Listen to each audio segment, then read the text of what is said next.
Hey guys, Saki here from sakitech. In today's video, we will do a full comparison between the iPad Air 2 versus the Samsung Galaxy Tab S2. Now just to give you a perspective, the iPad Air 2 was released in September 2014 and the Tab S2 released in August 2015, almost a year after. Now Apple and Samsung have been arch enemies for a long time and they both produce great products. So in this video, we will do a deep dive into the specifications of both these tablets and at the end see which will trump the other. So let's dive right in. Let's start off with the processor and memory. So the iPad Air 2 comes with a triple core A8X processor clocked at 1.5 GHz with 2 GB of RAM and 16 GB of storage for the base model. You do not get SD card expansion, so if you buy a 16 GB iPad, you're stuck with 16 GB for the life of your ownership. Now the Tab S2 comes with an Exynos 7 5433 octa-core processor. Octa stands for 8, so we have 8 total processing cores.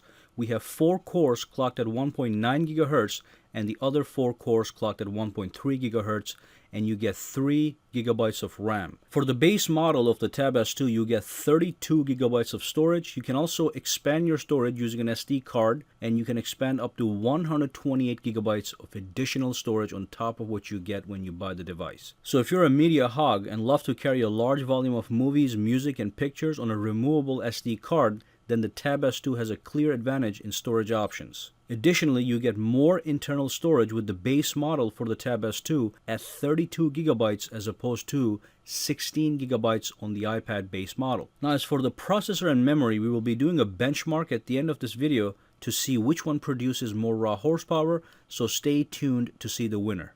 Now let's move on to the build and design. Let's start off with the iPad. iPad Air 2 is simply a gorgeous device. It rocks a sleek unibody aluminum design that screams quality. When you hold this device in your hands, it feels like $1,000,000. Now let's take a look at the Tab S2.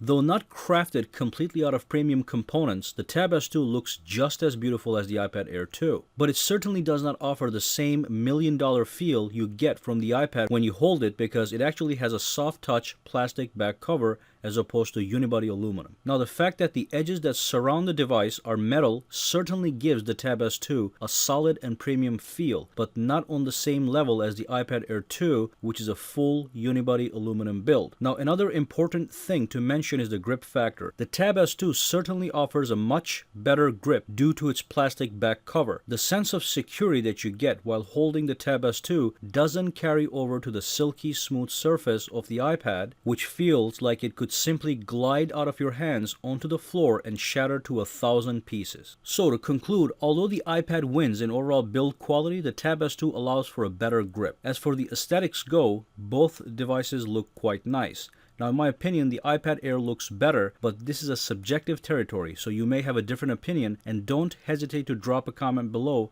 indicating your choice. Let's move on to the weight and dimensions. So the iPad Air 2 is 240 millimeters in height, 169.5 millimeters wide, and 6.1 millimeters thick, and it weighs 437 grams.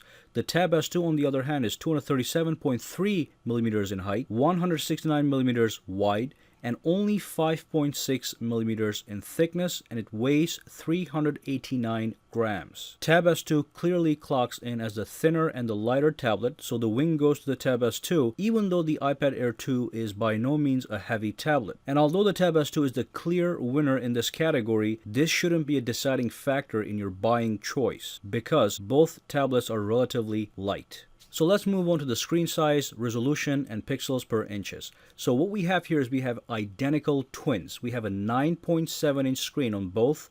We have the same resolution of 1536 by 2048 and same pixels per inches at 364. Not only that, this year we have the same aspect ratio of 4:3 and the default portrait orientation, so you're naturally inclined to hold it like so. Now Samsung claims that this aspect ratio is better for consuming content such as ebooks and newspapers. I'm pretty sure we use our tablets for more than that, such as watching movies and games, which are better viewed on a wide screen aspect ratio without the annoying black bars that pop on the top and bottom of the screen. But look, the iPad has had a winning formula for years, so there's nothing wrong with the Tab S2 implementing the same 4x3 setup which iPad uses for everything from reading, gaming, and video consumption, although for the avid wide screen lovers, this is going to be a problem. As for the screen quality, the Tab S2 offers the Super AMOLED display which produces rich and vibrant colors and amazing contrast. iPad Air 2 offers a similarly well-calibrated IPS LCD screen, however the Tab S2 has a slight edge in overall quality. When you look at the same pictures on both tablets, the ones on the Tab S2 look slightly richer and more full of life. So what do we have here as a conclusion?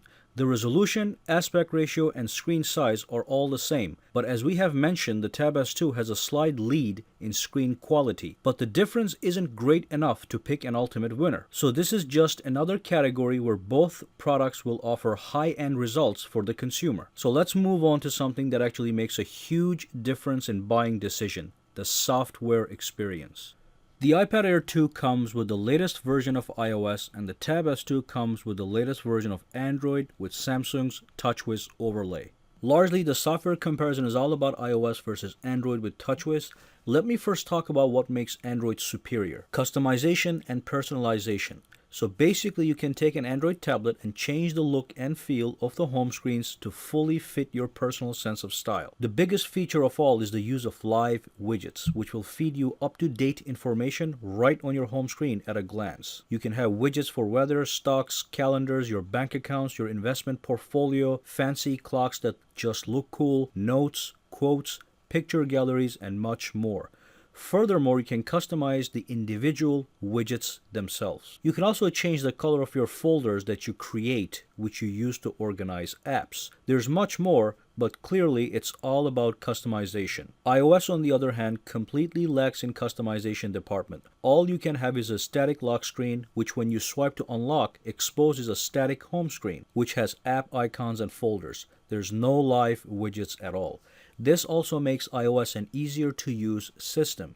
It's easier to get it up and running after purchase without too much fragmentation, and you can dive right into the apps instead of configuring the interface. Now, the category in which Apple leads is the app ecosystem, not in relation to the numbers of apps available, but in terms of the quality of the apps. The apps that are created for the Apple App Store are largely superior than their Android counterparts. They're better designed and better optimized, thus they run smoother. And of course, when I talk about apps, I also mean games. App Store has considerably better optimized games than Android. Does this mean Android doesn't have quality apps and great games? Of course not. It does, but simply not as many as the Apple App Store. So if you're an app and a tablet gaming junkie and love smoothly functioning systems, iOS App Store is the way to go. Either way, you will make a sacrifice, okay?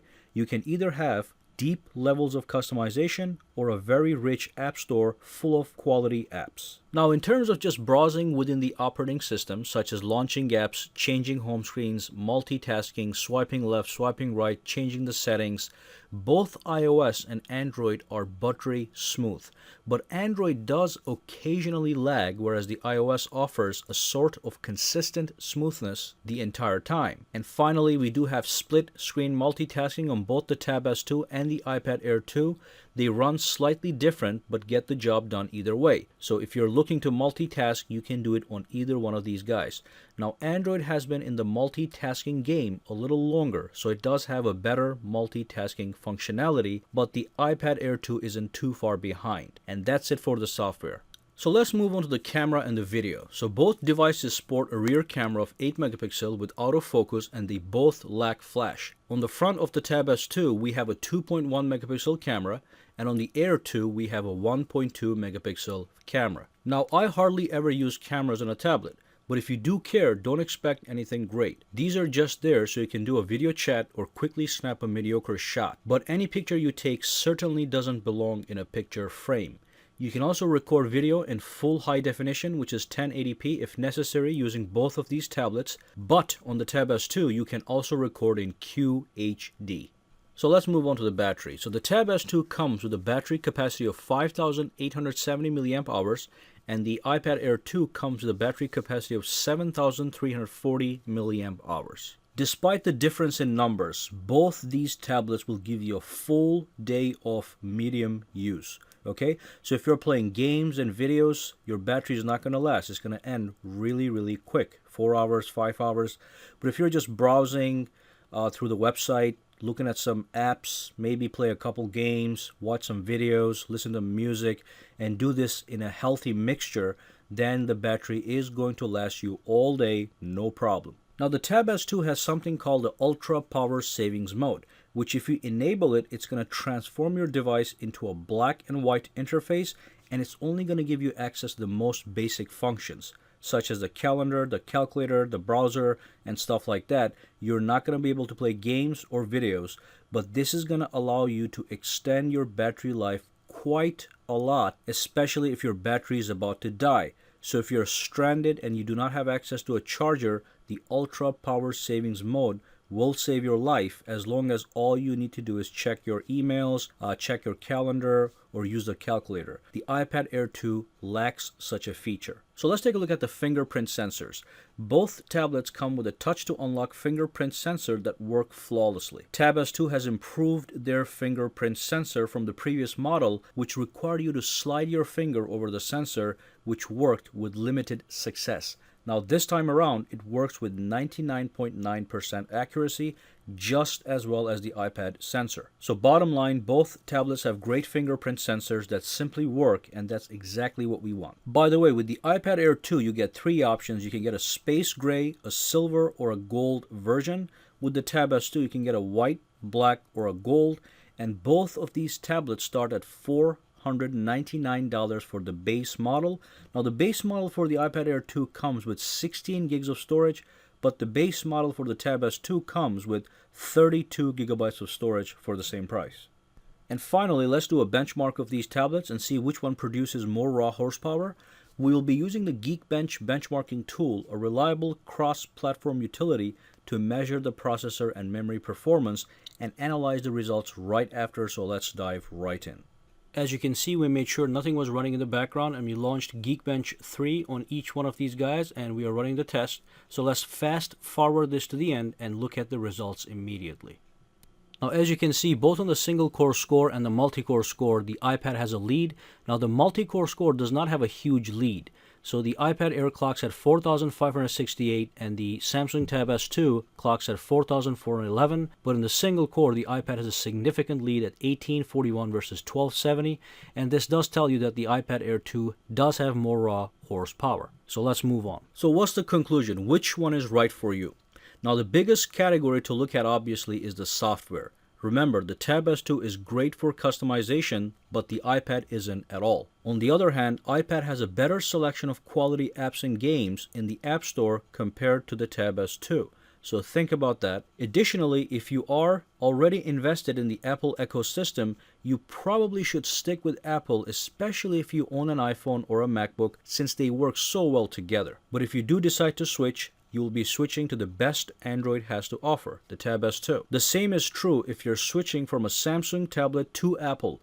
You will get the best Apple has to offer, the iPad Air 2. Otherwise, leaving the software alone, both of these tablets are very fast. They have similar cameras, they have similar screens, they're pretty good looking, and they will do an equally great job for browsing the web, reading books, watching movies, looking at pictures, or listening to music. So since everything else seems to be on equal footing, in my opinion, the choice really does come down to the software experience. Also be conscious of the fact that the Tab S2 gives you the ability to add extra storage by using an SD card, but the iPad Air 2 doesn't. So if you do want to carry a lot of movies with you, pictures, videos, then you may want to go with the Tab S2 because of that SD card. Otherwise, the iPad Air 2 is going to come with a set amount of storage. You could pay the premium and get the higher model, which can go as high as 128 gigabytes. But that's at least $200 more than the base price. Alrighty, so I can't really tell you what the winner is here. You'll have to make your own choice. But that's it. Make sure to give this video a thumbs up, subscribe to sakitech for more videos, and follow me on Twitter and Facebook. The links are down below. And if you have any comments, questions, concerns, also drop them down below in the comments section. Have a great day.